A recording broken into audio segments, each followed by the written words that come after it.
Nadine Steff from Blatchford. She's originally from Germany and did her first degree in engineering cybernetics. Nadine is a senior control design engineer at Blatchford, and she's brought a number of products with her actually, which you may have seen downstairs, but she's got one of the legs with her at the moment. And she's, I can't now say currently in the final stages of her PhD, but she's just done her PhD in biomedical engineering at the University of Surrey. She is the project champion of the award-winning, fully integrated, microprocessor-controlled lower limb prosthetic LINX, which actually won an award by from the Royal Academy. It was the McRobert Award in 2016. Her research interest lies in prosthetics, orthotics, biomechanics and advanced control. She is a project manager for the H2020 research project MoveAid that investigates additive manufacturing and future service provision of customised movement assisting devices. That's correct. I will move on to Liz Ashell-Payne. Liz is, I'm very interested to hear from Liz. Liz runs an organisation called ORCA, which looks at wearable and app regulation. And this is quite a fundamental part, really, of some of the topics we've been talking about tonight. She's passionate about the opportunities that technology, and particularly apps, offer to improve health and care efficiency and outcomes. And Liz founded ORCA, which is the organisation for the review of care and health application, really being determined to present a way to offer much-needed guidance to app developers to help raise app quality, as well as helping the public and professionals to find and apply apps that could genuinely improve health for patients as well as organisation outcome. Originally from a speech and language therapy background, I understand, she has almost 20 years experience in the NHS and has successfully led innovative change and service transformation in quite complex health economies. She's led regional, national and European change programmes and networks to deliver transformational shifts, and has experience of working collectively and collaboratively with public sector, industry and academia. And last but not least, someone who's well known to the institution now, having been on this stage twice in the last month. Nicola Cawthorne is a clinical engineer at Addenbrooke's Hospital. Nicola is the Medical Device Safety and Quality Officer at the Cambridge University Hospital's NHS Foundation Trust. In this role, she investigates and reports upon incidents involving medical devices within the hospital, as well as working alongside other clinical engineers in the R&D team to identify the uses, risks and abuses of medical devices which have been made in-house or in use in research. And she also has quite a lot of input into the design and development of devices specifically for patient need as well. So welcome to our additional 3 speakers. I'm kind of going to start with you really, because you've been sat patiently waiting for most of the evening now. I guess with Nicola and with Nadine, you both are from engineering backgrounds particularly. So what kind of attracted you? We've heard from some of the speakers that what really kind of got them interested in healthcare, but what really attracted you to this particular field, and why do you think it's an important one to come and work in? I mean, for me, it was really by accident. I was originally studying engineering cybernetics in Stuttgart, and as you know, that's an automotive town effectively. So you have Mercedes, you have Porsche, you have all those companies there. And then I happened to do a side lecture in biomechanics. Thought, well, I can do an internship in the medical field, medical engineering, and then see if that suits me. So it was really by accident. Then I got into contact, did an internship, and I just saw this potential. I saw suddenly, okay, you can make a change. You can create this limb. That's effectively this famous limb that she was just describing with many words. You can create this limb and effectively replicate nature a bit more, getting a bit closer to it, because what it does is it's exchanging information. Our neuromuscular system, it's exchanging information the whole time, but before that, you had a foot that was doing something, a prosthetic foot, a prosthetic knee that was doing something, and was isolated. So having this opportunity to change something, make it more intuitive, also for then the amputee, that was really what then attracted me, and why I went into that field instead of going into automotive. So really, yeah, sort of stepping away from the traditional field of engineering was kind of a driver for you. Yeah. I'm going to ask you some more questions about that leg in a little while. Nicola, what was your kind of driver for? I went to have a look at the vet school at Liverpool University on a school trip, and I wasn't sure that I was going to get the grades to do veterinary medicine. And I ended up going on my own, which was a big thing at the age of 16, to leave all the mates that you knew and go off on your own in a strange city and have a look at the engineering department. And when I got to the engineering department, I heard about this subject called medical engineering. I thought, didn't know that existed. And I ended up applying for that course and all the other ones in the country. So 5. And then 1 dropped out. But anyway, so I applied for all those courses, and that's what I ended up doing. And after finishing university, I went and flipped burgers in Canada for 2.5 years, but that's another story. And then got a trainee technologist's job at Addenbrooks, and kind of made my way up from there. Okay. So really, it was a bit of a surprise for you more than anything. Yeah, I knew that I was interested in medicine, but the technology of it. And I'd done an internship at a vet through a field health bursary. And I had to do something that was technology based, and I really wanted to be a vet. So I thought, we'll do technology in veterinary medicine, and we'll, do what they want and do what I want at the same time. And I thought, that's fair. But Liz, you're slightly different in this case, because I used to be a technical assurance engineer, so regulations are kind of and quality, actually what Nicola does, are really ingrained in me. I'm kind of driven by making things right and perfect. So what drove you into looking specifically at the regulation side of technology? Because it's not an area that you're from, really, is it? No, so, not at all. I'm absolutely the opposite way around, really. So I started in a health environment as a clinician, and immediately felt frustrated that I could only support the one patient sat in front of me. And what I wanted to do was really think about how we could transform the system so that the people who were waiting for assessment or treatment or who needed service could get to it. So got really interested in the time around, and it wasn't called transformation then, and it wasn't called innovation, it was called quality improvement.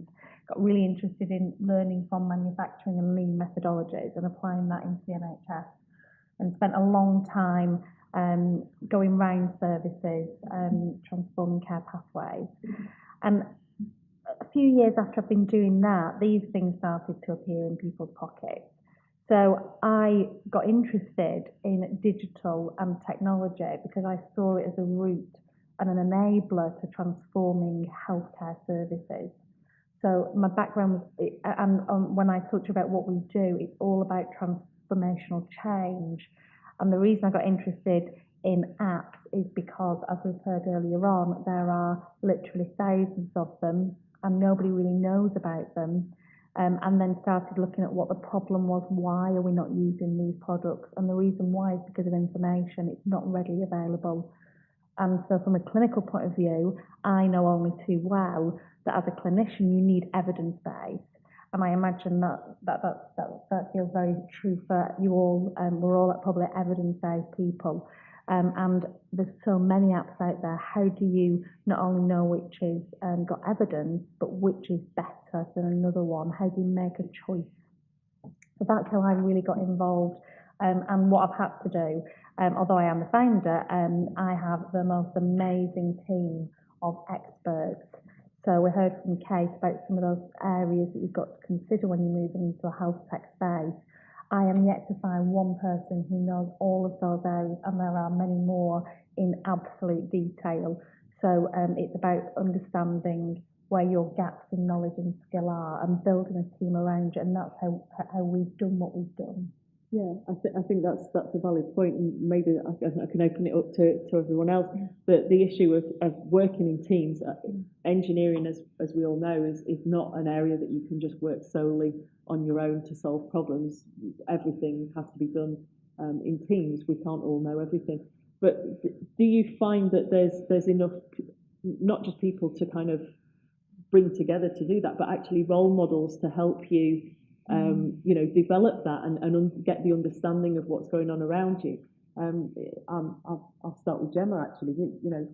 Probably in your sort of research, have you had people who've been able to encourage you and develop you and be able to work? Yeah, I've actually been really lucky in that, in our department, medical physics, there's one female professor, but fortunately she's been incredibly encouraging, and I think it's been so important for me to see a role model of somebody who I can imagine one day becoming. I don't know without her whether I would have the confidence in myself when you don't see anyone who looks like you above you to feel like one day you might be able to achieve that. So I think having role models is incredibly important, definitely. And of course, medtech, its name itself is a multidisciplinary subject, so you need a strength in your team to bring those expertise together. Yeah. So Maxine, do you find that there's not enough role models around from your experience of Yeah, this? no, definitely. I think people will kind of view things in slightly different ways. So I would say personally for me, the biggest thing about role models was actually the people I met through One Health Tech. I remember really well going to Roche, where I was working with the CTO in Roche Diagnostics in Basel. And it was my first year of my summer holiday. I thought, gosh, people who do business are super boring. And we're sitting in these business meetings having like very serious conversations, and you extract them from the board meeting, and then they're normal human beings. I thought, this is baffling. Why does everyone lose their personality when they get into the professional environment? And so One Health Tech has really kind of shown me that when you kind of give people an open and friendly environment, it just cultivates these incredible personalities. And I hate using the word authentic, but people are just raw them, and you have the loud ones, the funny ones, the quiet ones, the shy ones, the cheeky ones. And I have to say that role models often is like a looking up thing, but I think role models is more about the people around you that provide you with an enabling environment to be who you want to be. So I know from my perspective, meeting people like Liz, meeting people like Beverly Bryant, basically everyone who's northern doesn't take themselves so seriously, has been really enlightening for me to realise you can be your own person. But I know that for lots of people, it is also very important to see the directors, to see the CEOs, and that is something we realise, and that's what as a result we do try and kind of promote those top women to say, look, she's a CEO and she's also amazingly fun. Kate, do you think that that's true in the sense of how you've been able to get into your field, and do you feel like a role model now looking back? I suppose I do now. I think there is still, and this is sort of on the side of when you're trying to innovate and you're looking at bringing health tech to market, and I didn't touch on it in my presentation because we don't have enough time, but it's incredibly difficult, particularly in this country, to access the NHS straight away with whatever you have. And we could go into a conversation about that later. But so what often happens with health tech is that you're having to access around the edges. You're trying to find projects, or you're trying to do it privately. And therefore then you get into the role of you need to fundraise, and you need to get funds behind you to be able to do that. I have found in that environment not that many role models that I particularly want to be, or female, sort of both.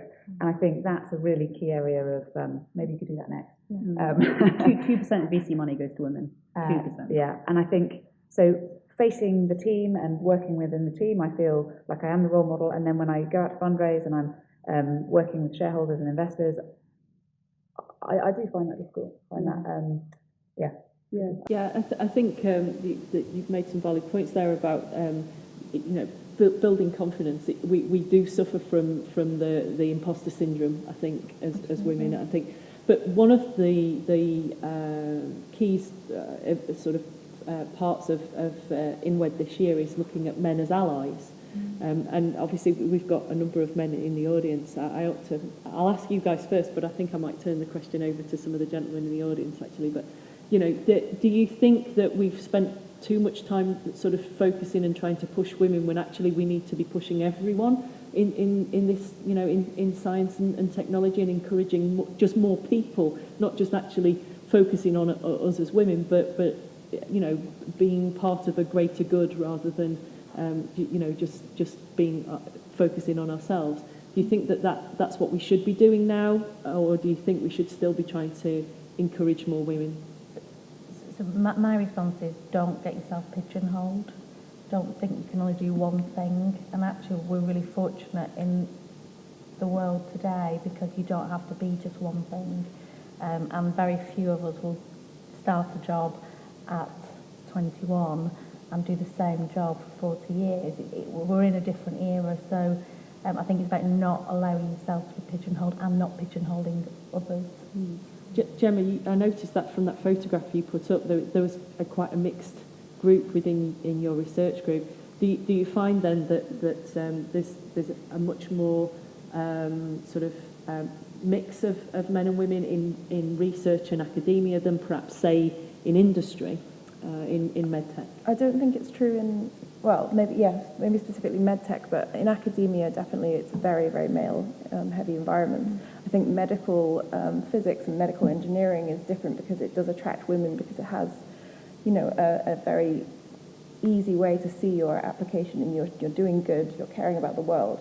So that, I think that's why it attracts a lot of women, and therefore you get these sort of almost equal groups. I think your point about how we encourage not just women but everyone is we need to think less about the individuals and more about the way that the environments are structured, because everything is structured in a way that tends to favour men, and we need to think about how to break that down so that, as the women were saying, that we celebrate everyone's differences and celebrate the uniqueness and within each other.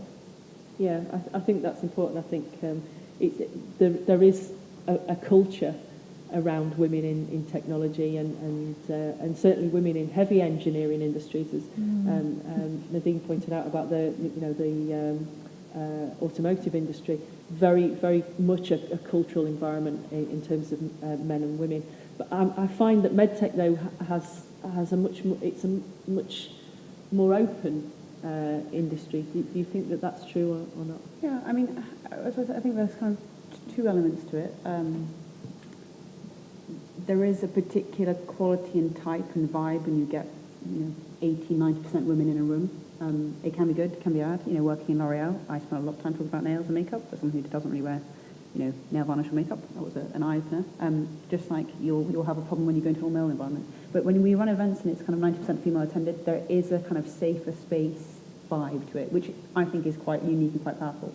Since we've rebranded, we've had many more men attending, and we've lost that a little bit. But we have had more men coming, so actually we've had more men exposed to this discussion. So it's, half a dozen of some and 6 of the other. So I think it's actually a balance of both. I think it's important to have spaces for women and to celebrate women and to have things like today, but also to engage with men. I think medtech is a bit more open, by and large, I would say, because it is a very hobbyist environment. So by that I mean there's a lot of clinicians, a lot of people who are doing it on the side, who are saying, I'm working the front line, I've got all these problems, I know how to solve them, but I don't have the time to do it. We get a lot of that from people who therefore spend their Saturday nights or spend their Thursday evenings coming to these sorts of events because it's not their day job. And I think medtech has a lot of people in it for whom the innovating bit is not their day job. And I think that sets a much more open tone, and like you help each other because you're doing it on the side and you just need as much help and love as you can get. So I think that does set a slightly more open tone for medtech from my experience. I don't know what the others think. I'm gonna ask the gentleman now. What are your views on that? Do you think women in engineering that there's a much more sort of open approach in medtech, or from your experiences in other engineering fields, perhaps? You know, is it still very culturally male orientated, and therefore there's not so many women coming into it? How do you feel about that particular sort of aspect? Oh, don't all shout at once, please. Professor Zaidi, I think. I think I came and sat in that chair when I was 18, and I was president of Engineering Society in the Polytechnic here. And the idea was, how do you change the culture and understanding of engineering in society? And 40 years on, I have still the same problem. I have not been able to change the concept of engineering in society. I don't know what the solution is, but I think it's very good to be able to solve it. But that goes beyond the gender, in my view, because if I ask 4 of you who have not done engineering, why didn't you do engineering? Well, half of you may have not been a more literal person. You may want to do languages, but the other half of you must have had some inclination to do engineering, but you would have preferred medicine or architecture or other things. So there's a concept that we hold in our mind about engineering, which is beyond the gender. It doesn't apply in Germany, it doesn't apply as much in Japan, it doesn't apply in the States, it doesn't apply in France.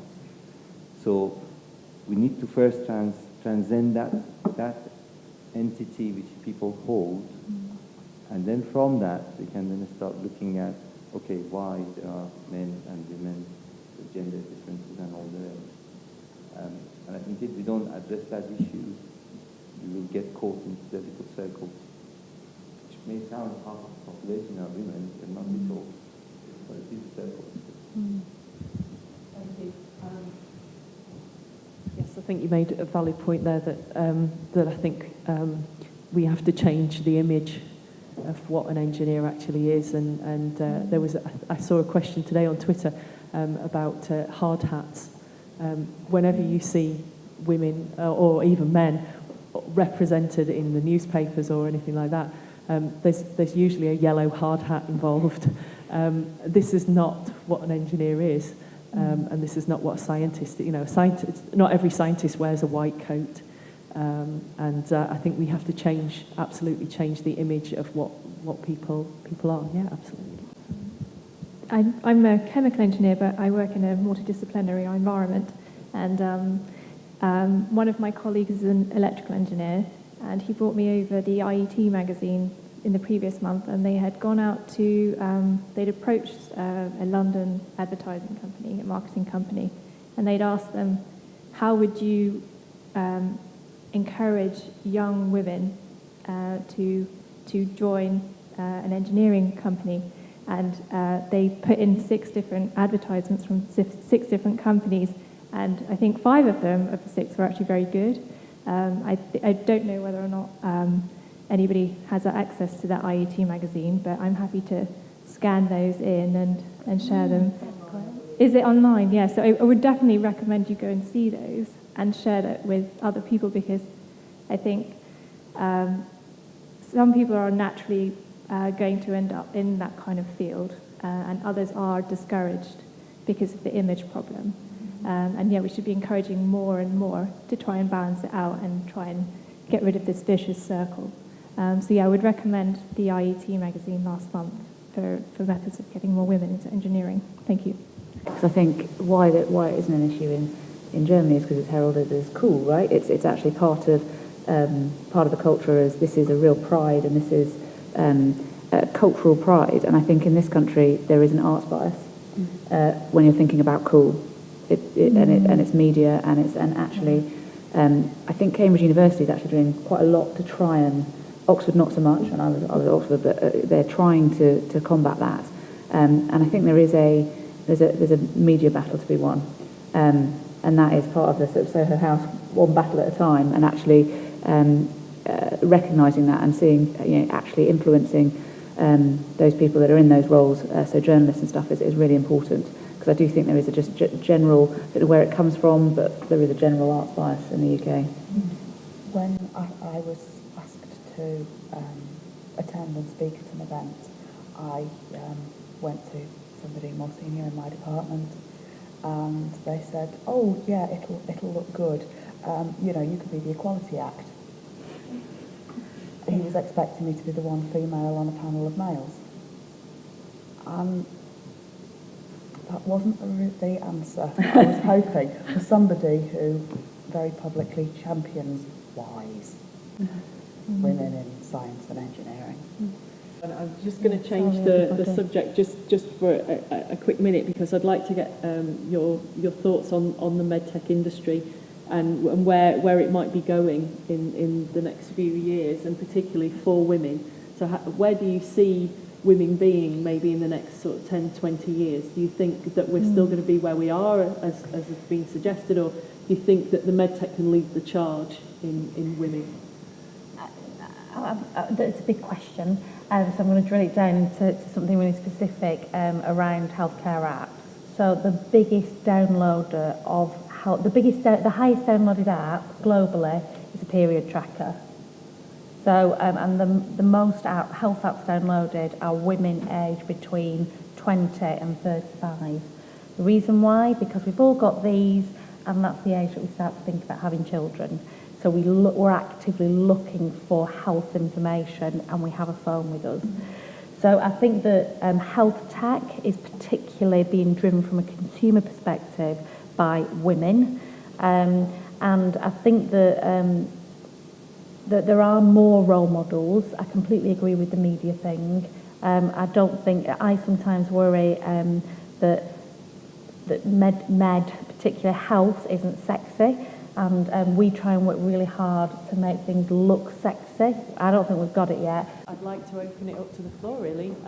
You've been very patient and sitting here and listening to actually what has been fantastic as far as I'm concerned. Would anybody like to ask any questions of the panel?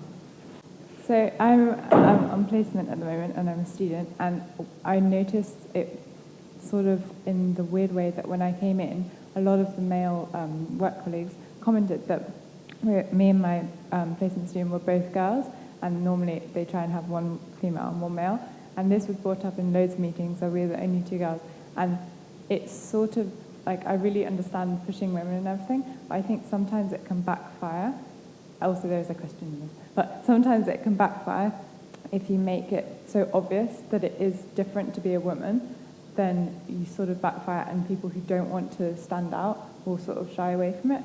So I think sometimes if, for example, at these events, women who want to not seem the minority or something wouldn't come because they don't want to seem,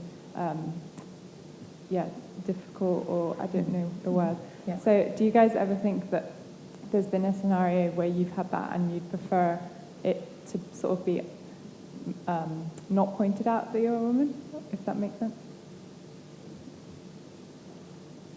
I found it almost the opposite. I found that in a room of old white men, people remember my name because I'm the only woman there. I found that to be quite positive. But I do completely get your point that if the only women that are putting their neck out are the same type of woman, then we do have a problem there. Yeah, I definitely have had that. I turned up to a particular meeting and it involved 3 guys who were talking in code between them, so that the rest of the people in the room didn't understand what they were talking about. It should have been taken outside, and they should have had that conversation privately rather than in front of us. But at that meeting, I had the opportunity to stand up and become the chair of the group. But because I was the youngest person in the room, the only female, and it was the first time I'd turned up, I didn't want to be seen as the kind of the female. I just wanted to be like everybody else and accepted like everybody else. And I probably should have taken a stand and made a fuss about it, but I didn't because I wanted to fit in. They made me feel really uncomfortable, and they haven't done it since. want to live to tell the tale. Yeah, they have lived to tell the tale, I'm afraid. So I think it's also a kind of self-selecting group. So for someone who really wasn't very keen on like women-y groups, ironic that I'm like running a national women-y group, but I think it's because it's a particular type of person. I have a lot of email discussions, phone calls with people who say like, oh, I don't want to be involved in this. You know, I invite people to speak and say, I don't want to speak to a room full of women, which is absolutely fine, and it's quite a divisive topic. But when we get slews of emails about how we transform people's lives or trajectories, like you do realise it makes it worth it. I am aware I get described on programs as like female data scientist, you know, female founder, female X. And, you know, sometimes I would like to sign up and not talk about my gender and talk about like all the cool research I'm doing, but you realise that has quite a powerful trickle-down effect. So I completely agree with you, but at the same time, I know that it does have an effect by just kind of saying, this is a woman. Yeah, I completely agree. I think I also slightly, winced at it in my 20s, and I just thought, I don't see the barriers. There were very few women in my consultancy that I started out with, but I just didn't see them. And actually, sort of later on in my career, I'm now much more involved in these types of events, and it's not because I want to be this sort of like, you know, sort of bashing the doors down, but I do recognise that it is an issue in that people comment when there's a meeting room full of just women. You see so many, it's still just such a present issue, and again, coming back to where more my field, where you're looking at funding and investment, which really does drive industries. You know, they decide where the money goes, where the investment is, where the innovation is, and there just is no diversity at that point. And so you do get, that's why you get reflective management teams of shareholder things, because people hire or recommend in their image. And so, yes, it's all fine and great for the first kind of 10 years, and then you just see this sort of, I am so often the only woman in meeting rooms. I mean, so often. No one would ever, where you flip it, and it would be mentioned a lot. And I do have it sometimes, very rarely. I went to a pitch, and there were 5 women and 1 man, and the man made a big deal of it. He was like, there's lots of Easter in this room. You never, and so whilst it remains an issue, and you kind of have to face it, I think. I agree with you. I don't want it to be female CEO. And I get invited to lots of stuff because I am a female CEO. And I much rather it's a level playing field, and I'm invited just because, I can talk and I've got something interesting to talk about. But I think recognising that it does still exist is part of it. Yeah, I think there is that, on one side you want to be just like anybody else. Yeah. You want to just be another engineer in Blatchford. You want to be another engineer in the hospital. But you, and I was the same as you. My early years, I didn't want to be recognised for anything other than the engineer with the skills that I had. But I recognise now that we still have to talk about these things, as has been said. We're 50 years on down the line since this first became an issue, shall we say, and we're still talking about it. So I think, you're kind of caught between a rock and a hard place, aren't you, really? Yeah. Would anybody else like to ask a question? There are 2 things that have struck me in the whole evening. The first is that I come to these talks quite a lot, and I've sat in on panel discussions where it's all guys. And today we heard three of probably some of the best talks I've heard in this room. And the room is nowhere near as packed as it would have been. And I don't think I'm the only one who's noticing it. And that breaks my heart, because this room should be packed full of people from the medical technology sector. And it's not. And I guess maybe it's a moot question, but how do you cope with that kind of discouragement, and what is the next step to fix it? The second thing that I thought is interesting is when I go to schools to give career talks, and I go back to my old university, my school was an all-girls school. And when I talk to them, no matter what their age, they range from 11 to 18, they are in groups of 5 to 120. the first question I get asked every time is almost this fear of what is it like working with so many men? Which is a shocking question because the truth of the matter is it's awesome and they are cool, intelligent, lovely, not sexist people. Yet there is this stigma early on, almost like the way it's like working with a bunch of 12-year-old boys. That is not representative. Yet we've got young, potential female engineers discouraged so early on, not by the science and the maths and being told that it's a boys' subject and being told that they should do arts instead. They're being discouraged because of the gender imbalance. So it's feeding the very problem that we are trying to solve. And what do you say to them when they ask that question? I must admit my study was, let's say, fortunate because there were 6 female out of 60, so that was a really good result. And whereas in electronic engineering, it was 3 out of 200 started. So there you can see the bias of things. I mean, it's a good point that you made with events like that. I would have liked to see more people, but the thing is, I think that keeps me going and supporting where I can is when I get then someone who's and tell me, yeah, you have made me think, you have made me consider something. So even if you just change one, you reach one by doing it, I think that is worthwhile. And for me, it's not about getting everybody to do engineering. That is not my intention. It's just offering them the full scale of colors that you have. Not only just looking at blue and red, for example, you have also green, for example. So effectively opening this awareness, that is really what I'm interested in and why I help to support women in engineering, just to show people, okay, there's also another option. Yeah, I mean, well, no, not at all. It's definitely quality, not quantity. So, this is the Institute of Mechanical Engineering, and this is a women's event. We are a women's network, and we run content events. So we kind of flipped it. So I veto conversation that's like, as a woman X, and I've said this in my talk, that we want to put just like cracking content that's top quality. It just happens to be delivered by women. And women who are founding companies, women who are leading X, Y, Z. And I think that just means that you have a very powerful discussion, but also you attract people who are there because they want to learn, and it's really good content.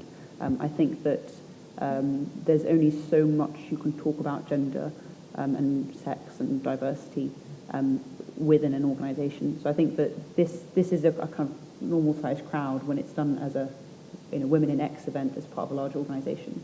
And I think that it's fair because organisations like Institute of Mechanical Engineering is based on content and based on being the barometer on things in mechanical engineering. So I think that it's that's your first love. Diversity is not your first love, and so this is a kind of understandably sized crowd for that. But I think it's content first, and you can do it in more subtle, nuanced ways.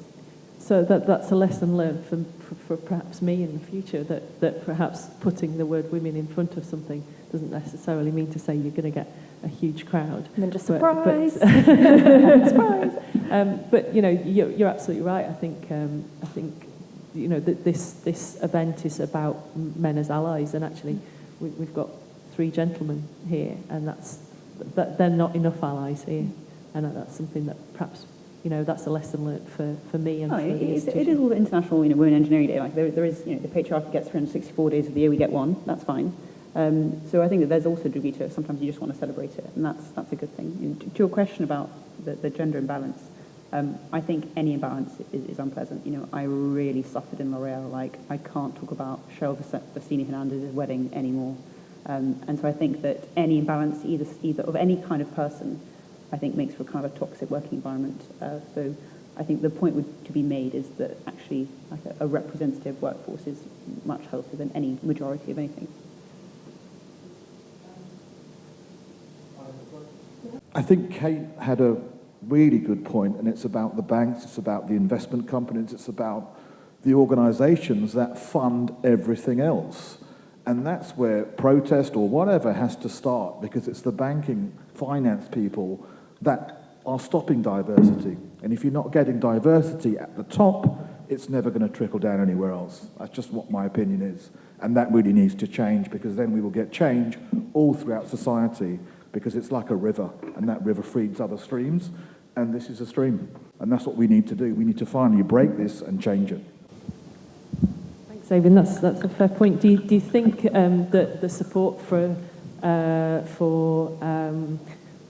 women in medtech, bearing in mind that most medtech companies are SMEs, so there's one or perhaps maybe two or three, they're not necessarily large companies like Blatchford's, for example. Do you think that women are getting the support from the finance industry, and that it's male dominated and therefore they're not maybe encouraged as much? Yes, I think they are struggling to find that support. So what was the stat in terms of the funding of 2%? Yeah. 2% VC money. Yeah, so 2% of VC money goes to female founders. And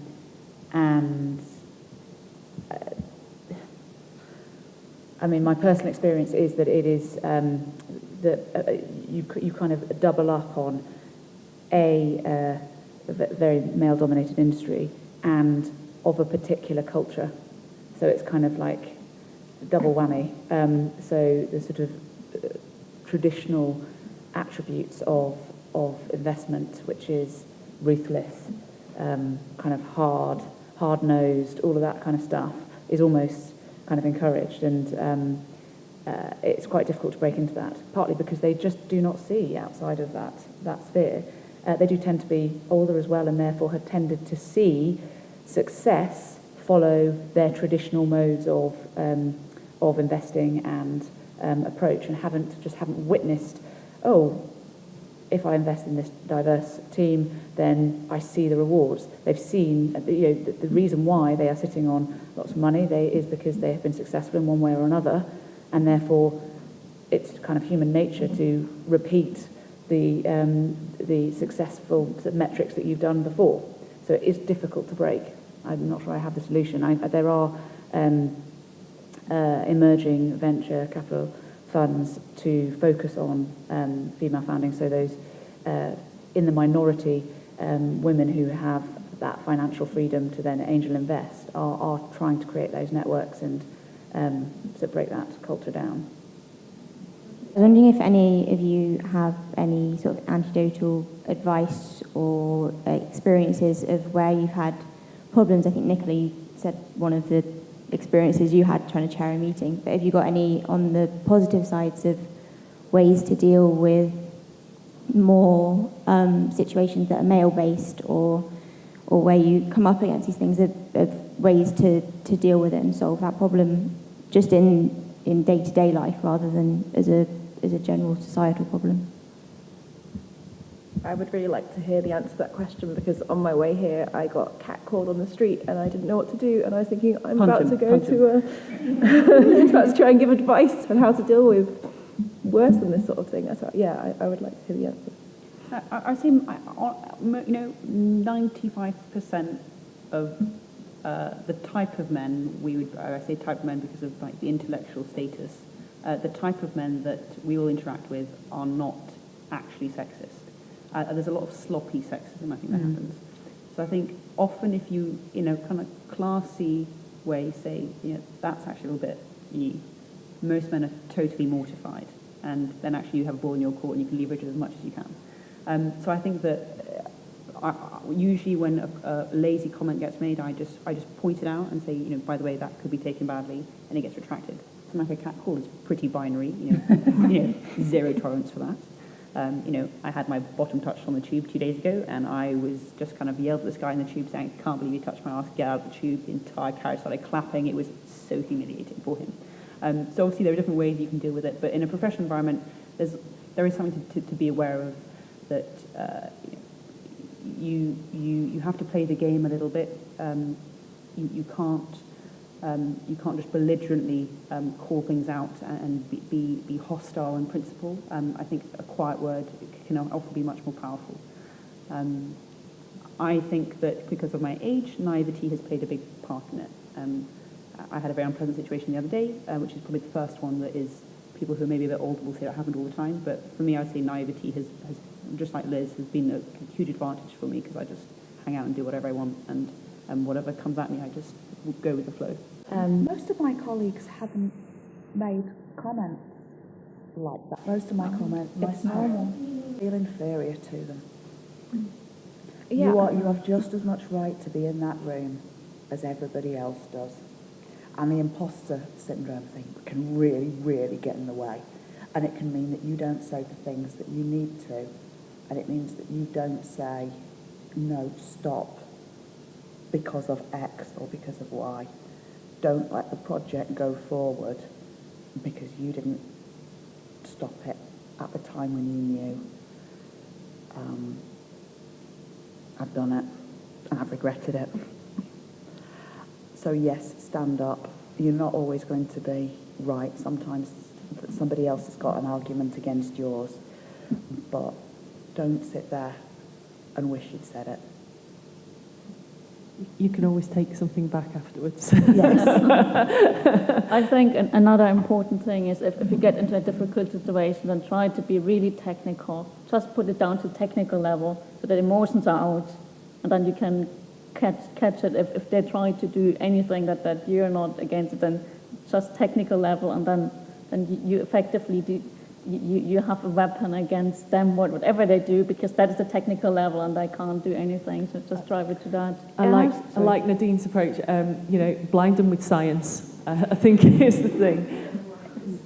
I think it's not just a sort of gender thing. I think if, I've always found that, if somebody's, in a group environment is either being aggressive or trying to, you ask them back, so what do you mean by that? If they're trying to, maybe it's the opposite way in science, but baffle you with jargon or whatever, you're like, so what do you actually mean by that?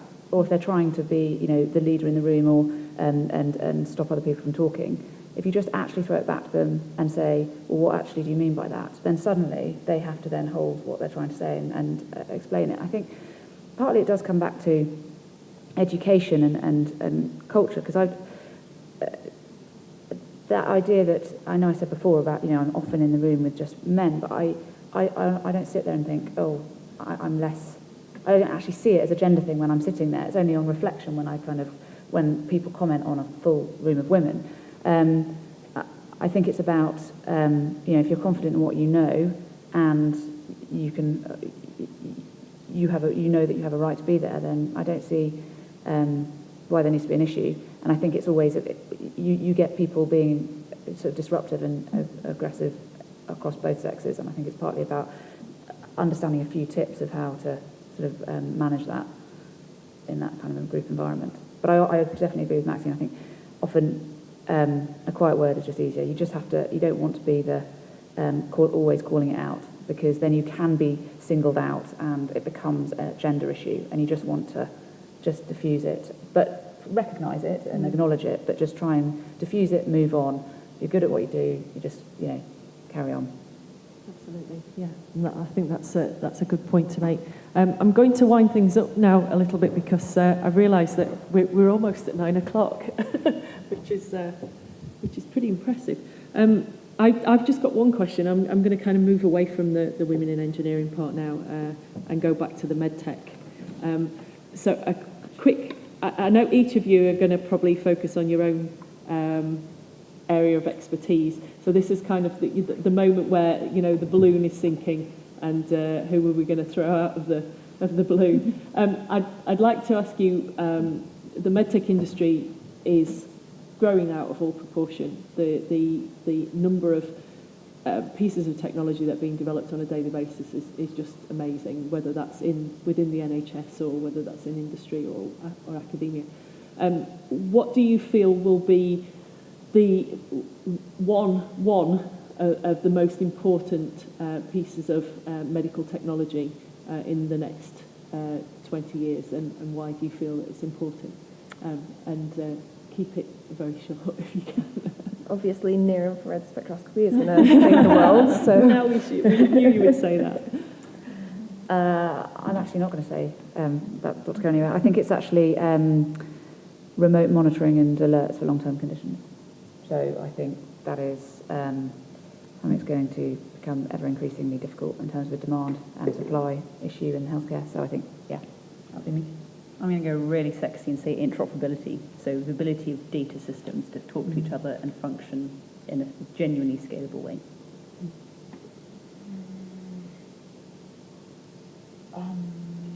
Personal. I think making things more personal to the individual, and I think 3D printing and additive manufacture is going to play a huge part in that. Yeah, I'm effectively kind of a mixture of, I think, data-driven but also customized. I think that is really what's going to be the future. Can I have a real answer? I agree. I think personalised medicine, and yeah, even in my small optics world, we're starting to see that we can't just assume that everyone's the same from the simple fact that people have different colour skin, so the optics, the light goes in differently. So we are starting to use algorithms to identify more intelligently and on a personalised level. So I think, yeah, personalised medicine would be my answer. So the aspect of personalised medicine, whether that brings in the digital and the telehealth side of things, whether that's in the NHS, and particularly things like, obviously, prosthetics, where it has to be personalised, very much so. So I think, I think personalised medicine is going to be the way forward. Ladies and gentlemen, it's just gone 9 o'clock. I can't believe that we've spent a number of hours debating this. It has been really fascinating. Thank you ever so much. All I can say is thank you ever so much for coming out this evening, for taking part in this debate and discussion. The Institution of Mechanical Engineers continues to be sort of at the forefront of these sort of events and pushing the boundaries of discussion and debate and being thought leaders across different areas of engineering. My role here, as I said earlier on, is Head of Healthcare, and without this sort of debate and discussion, I can't do my job. So I appreciate both you as an audience and as our guests. I would also like to say thank you very much to Sage Publishing for supporting and sponsoring this event. They do an awful lot with the institution's journals, and it's really important that we can work alongside them as part of this event. So thank you to them for being here as well. Ladies, what can I say? You're all very amazing, and I'm quite in awe in not just of the knowledge and skills that you have, but also of the way that you've debated this topic tonight. Thank you ever so much for being here, and I hope you've enjoyed the discussion as well. I know some of you know each other and things like that, so it's great to have that discussion. If I could just ask the audience if you would join with me in thanking the panellists tonight. Thank you very much.